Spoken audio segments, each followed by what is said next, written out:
Hello and welcome. So today we're going to do something that I've been waiting all winter and spring to do, and that is test this out. This is my Lindberg model kit of the Coast Guard cutter Cape Gull. It is a plastic model kit, and I converted it to RC. Now, I built this over the winter. Snow was coming down, but the pool was closed, so I didn't really get to do a good test of it.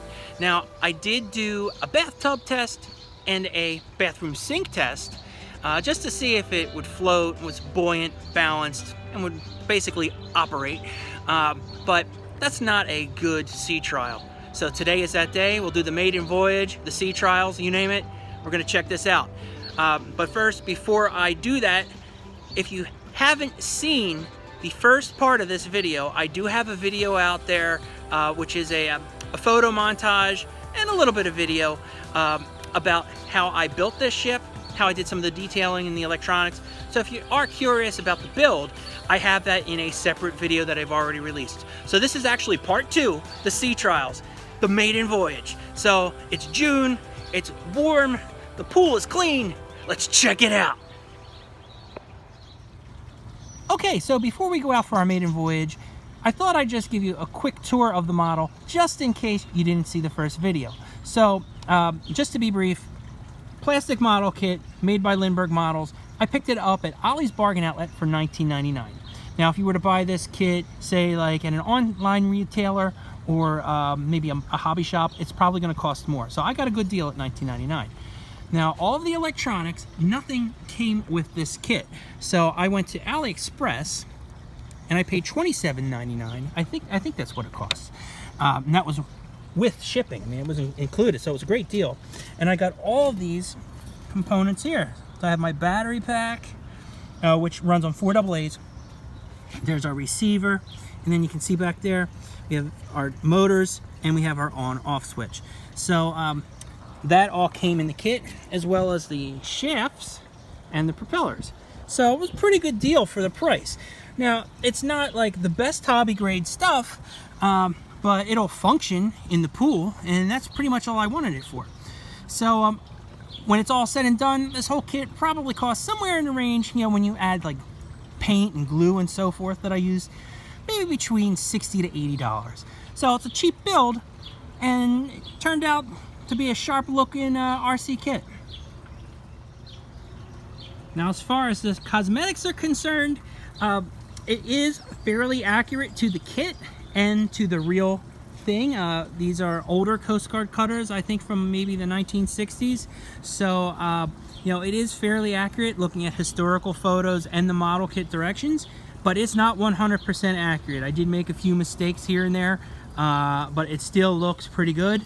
You know, if you can point out where it went wrong as far as the details, you know, feel free to leave me a note in the comments. I'll let you know if that's what I thought was wrong. But in general, I think it looks fairly accurate, and I'd say it's between 90 to 95% accurate. So let's check it out. Okay, so here we are at the pool. Let's get ready for our maiden voyage. Now, hopefully the weather holds out. The sky is kind of dark, so we lost some of our awesome sunlight here, but we're still going to give it a go for the maiden voyage. So, here we go. Power on.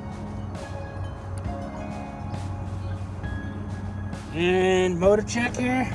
All right. Now, the controller, we do not have a rudder style system here. It's 2 propellers. So, you know, it's a combination of turning left and right by moving the controllers up and down.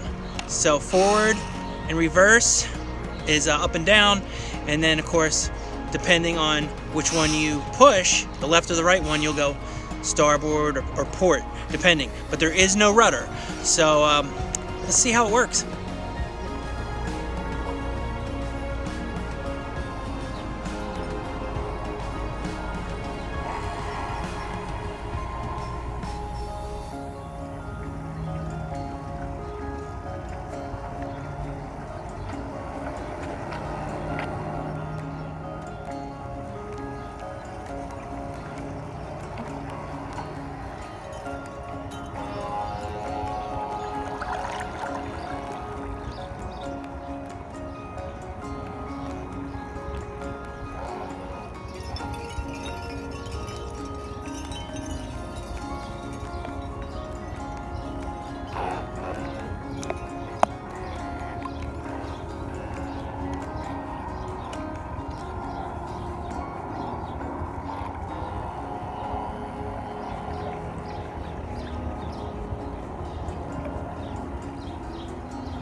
Okay, so there you have it, the maiden voyage of the Cape Gull. Now, as you can see and probably can guess, not real happy with the performance of the ship.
Okay, so there you have it, the Cape Gull.